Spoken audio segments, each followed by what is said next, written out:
everybody. Welcome to another exciting episode of Cape Town TV Open Studio. My name is Anam Mbombo, and as part of Life Choices, 30 Days Youth of Campaign, everything is interesting today.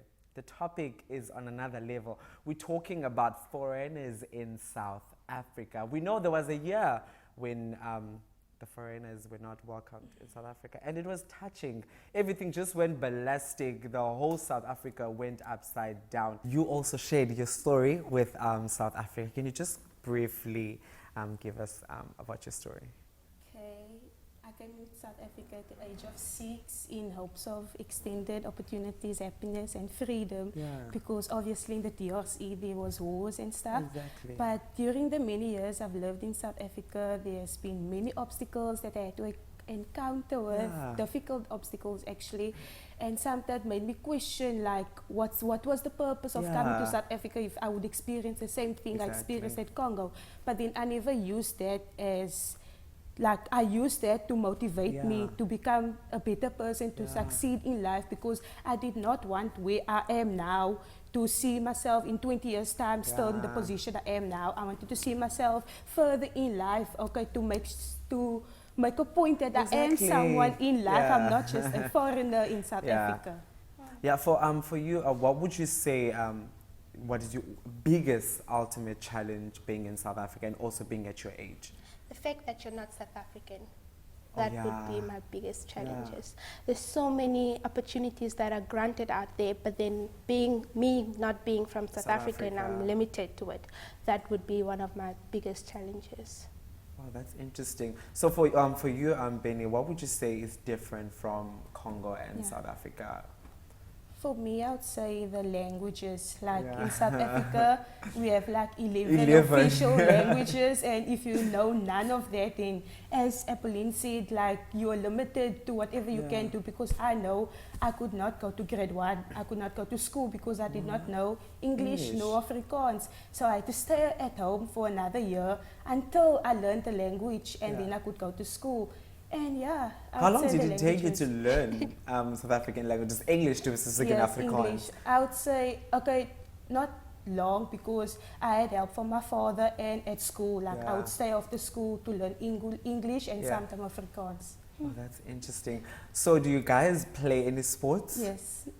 Just talk to me, because I'm gonna talk to you today. I wanna make sure I get something out of you guys. What sports do you play? I play touch rugby and volleyball. Really? Yes. Why? I just love it. I can be myself. I cannot spear the next person, but also it's good when you score a try. I did. I just love it. It takes me out of my comfort zone. Okay, talking about comfort zone, I'm sure there's a way you guys still feel fear, a sense of fear when you go to certain places. What do you do when you find yourself in a space where you sort of you don't understand what's going on, or you're scared of showing your true self? What do you do when you get in that space? I personally, I try to be as flexible as I can. Try to involve myself as in many things as I can, because to isolate myself would not only mean that I'm trying to be different, but it will only make things more difficult for me, because I wouldn't know if I don't go out there and try to experience everything that everyone has experienced.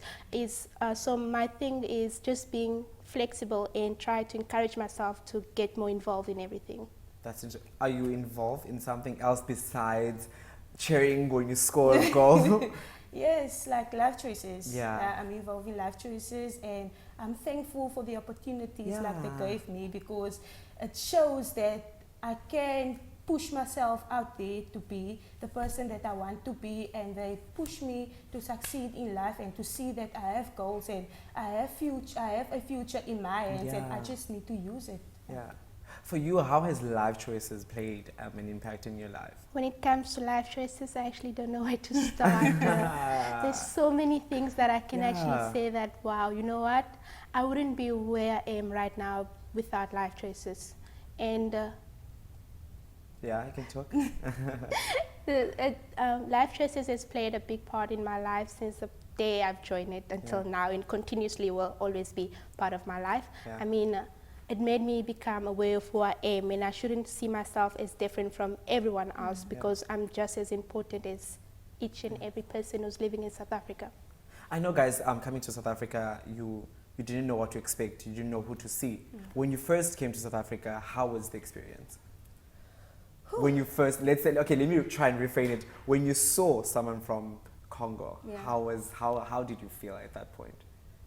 Okay, it's different because like I didn't feel at home, but I felt at least, okay, I have someone who is with me, someone who is from the same country as me, someone who can speak the language I speak, because obviously if I speak a language you don't understand, sometimes I can be made fun of because you don't understand what I'm saying, but I can use that person to interpret and say to you what I'm saying. So I felt kind of happy, like someone is with me here. Yes, guys, keep the happy word on the roll, because I'm still going to be talking to our two amazing women here from DRC, Democratic Republic of Congo.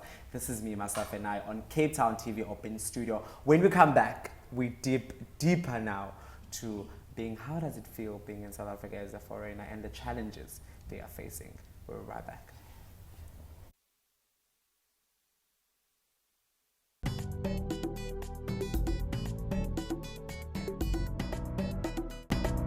Yes, welcome back to Cape Town TV Open Studio with me, myself, and I, Anam Mbombo, and I have Ben Ngambwa and Apolline Chikumba. That's interesting. Guys, let's go back now to the topic and let's go deeper into the topic of today, foreigners in South Africa. We know the word xenophobic, what it means. And when you guys first saw, let's say you were growing up and you're reading news and you're seeing what's happening in South Africa and how foreigners are being received, what did you guys think of that part of South Africa, how they treated people not from South Africa? You can go first. I was 9 years old when when xenophobia took place. That was like in 2009, and I was already in South Africa. That was like my first year. Obviously, students around me, I wasn't that much exposed to it, but then there was some times that I would actually experience it in such an extent that I didn't want to go outside of my house anymore. I didn't want to go to school anymore because what's the use of me going somewhere that nobody wants to be around me? What's the use of me going to share a room with someone that is afraid of me? So I felt like I'm unwanted. I don't deserve to be here, or I don't need to be here because they don't want me here. So yeah, I just excluded myself from everyone else. Benny, would you say South Africans were scared of you guys, people that are not from South Africa, or they have a sense of fear of that you guys are coming to take the opportunities? Would you say that? Because a lot of people, they're saying that people outside of like Zimbabwe, Nigeria, Congo, they're coming in South Africa to take the opportunities South Africans are granted to, but they're not taking them. Let's be fair, let's be fair on that. They're not using what is given to them, but you guys come with your education and you grab those opportunities and use them. Would you say that's the reason why xenophobic happened on that time? South Africa was fear. Yes, I would say they're not scared, but every time when I hear, foreigners are taking away our jobs, foreigners are taking away this, foreigners are being more successful than us, like they fear that we will take away everything they have, but which is not true. Like, we're not taking away what they have, we're just adding onto it. Like, we also want to make a life for ourselves. Like, we just want to be known, we just want to be the people out there. Yeah, talking about the lives, because when you see a doctor that is from Congo, South Africans don't have a problem because they know they're going to benefit from that. But when they see someone from Congo owning a business and working for the government, then they start saying these people are coming to take their jobs, and then they're starting to protest. Have you or anyone in your family ever experienced that? I know of someone who has experienced that, but not from my family. But if I see something like that, it actually makes me become more aware of my surrounding. It makes me realize that as much as I would like to be part of what's going on around here, I can't always push towards what I want, because it's not what everyone out there want me to become. They don't want me to success, because as much as I would want to success, it's someone else's failure. Do you get what I'm saying? Yeah. But what do you do in a phase where people start questioning your background and then telling you, no, you can't have those opportunities because you're not from South Africa? What do you do when you get into that point? What would you do? Because I'm sure you're working now and you also experience some side eye from different people. What do you do when you get that? Try to engage with them, try to get them more involved in becoming more aware of what's really going on out here, because as much as you would like to fight the problem, if you don't talk about it and make people aware that it's not always the case of someone wanting to take your job away from you, it's just you as an individual trying to be the best that you can be and try to be flexible about everything, because you can't always trying to blame someone else for your downfalls. That's interesting, because we say, let's say I can't go to school because my parents did that, or because I come from Congo, so I can't go to school in South Africa. You need to find a way to actually conquer those circumstances. Talking about circumstances, have you ever faced any language barrier? I know English and Afrikaans was there, but have you ever been in a space where there was no English, no Afrikaans, just Xhosa, all click, click, click? What did you do? What did you do in that space when you found yourself surrounded by deep African languages? Like, personally, I'm a very shy person, so I kind of pull myself back, because I don't want to be with them. Because then I know, like, they will talk stuff about me that I will not understand. So for me not to, like, have those negative thoughts, I pull myself back. Okay, guys, one more question. Word of advice for South African youth that don't understand people from different countries. What would you say to those people? Give them a clear vision of who you are, guys. Trying to learn more about us, because if you look at things, we're not that much different from each other. Because I don't understand, we have the same color. I might be lighter, or you might be lighter, but we are the same people. What would you say? For me, it will be like, we all Africans. Like, we all humans. Let's love one another. Let's share whatever we have with each other. Like, we all want to be better in life. We all want to be successful in life. So let's help one another. Let's not look at the color of your skin, the way you speak, the way you pronounce your words. Let's just be together, like, we're all Africans. That's nice. How does it feel being in South Africa? One more question for you. How do you feel being in South Africa now? How is it different from being at that time where you came? Like, I'm grateful to be in South Africa, because there've been stuff that I experiences that I never thought I'll experience with, like, ever in my life. And I'm grateful to be here, because I know I wouldn't experience it in Congo, because there's boundaries in Congo. It's like, we lack this, we lack We're coming right back with that. You're going to continue giving me, how do you feel being in South Africa? I know they are so excited. This is K-Town TV Open Studio. When we come back, we involve the studio audience, and I'm sure they have some questions to ask them. We'll be right back.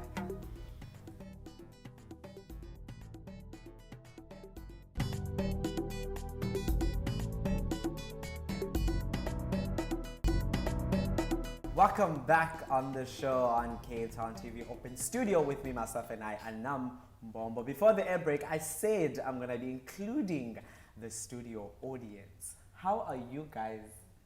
You guys look dead. What's going on? I have a question for you, my brother. Was the mic for you? Do you have the mic? Good, that's fantastic. On. When you heard the word, as a South African youth, when you heard the word or saw what xenophobic was happening, and you saw how foreigners were getting attacked, what did you think? What happened in your body? What went through your mind?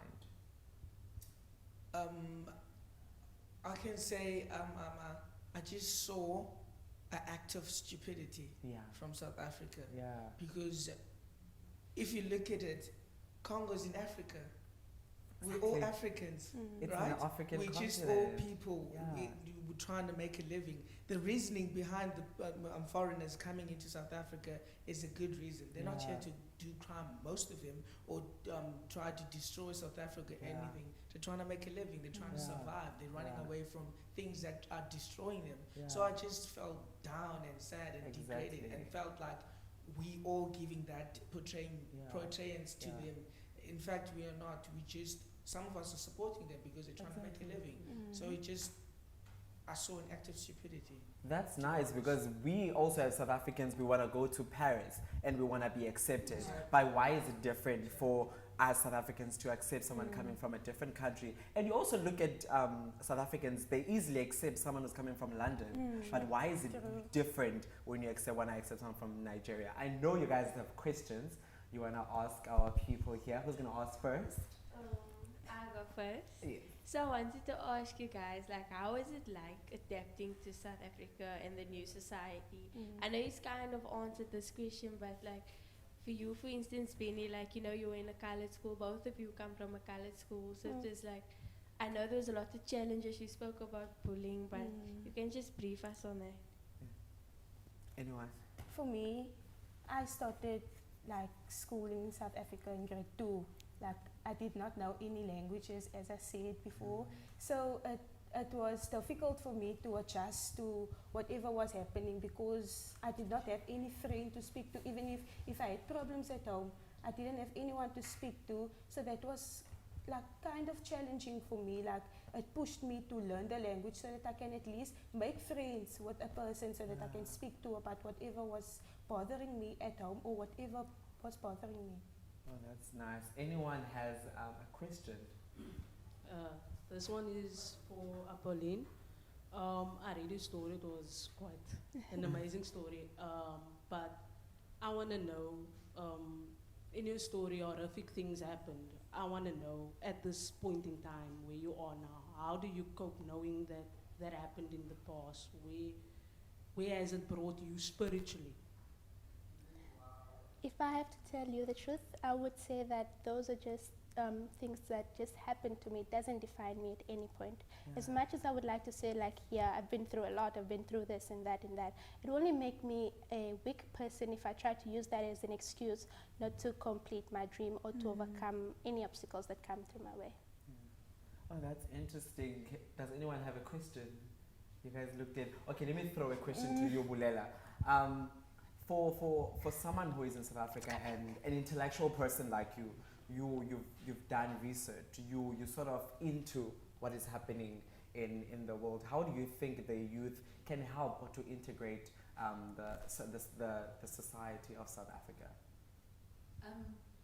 I'm not sure, but if a lot of us follow social media, you'll notice that we are so vocal about social things on social media, and we have been labeled as generation woke.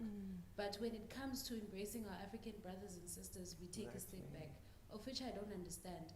It's a type of mental slavery where you are taught to embrace the master, but you are taught to disown your brother or sister. So people, as South African youth, we need to educate ourselves to be woke in all aspects. Appreciate our fellow brothers and sisters, because they are our fellow Africans. These are the people that accepted our freedom fighters into their countries when they went into exile. So why can't we just extend a helping hand to actually say, I embrace you as my fellow African brother or sister. Let's work towards making Africa better for future generations. Oh, that's nice. Like, you actually touched on mental, where we controlled, sort of like we're conditioned to sort of do certain things, and we are told do that. Snetim, I want to ask you a question. Can you pass the mic to him? How do we get out of that conditioning as South Africans? How do we try and move ourselves from, listen here, these people are actually our brothers and sisters. They come from Africa, and we need something from them, and they can help us to be a better person. How do we get out of that mentality? It comes out with a positive mindset. I think the way we shape them, our thoughts, it is what is important. I mean, like, if we think about it, we are our thoughts. What we think is what happens, you know. So we need to change. We need to put ourselves on the spot. We need to educate ourselves. We need to be equipped at all times. Oh, that is interesting. Yes, guys, we came and conquered the whole 3-series show about the topics that are affecting the youth in South Africa. It was violence. It was lack of role models in our society and in South Africa. And today, It was foreigners in South Africa, but I don't want to say foreigners. I hate the word. I want to say our brothers and sisters. We love you guys so much. We love going to your countries. I haven't been in none of African countries, but I want to go and experience because I see the beauty in there.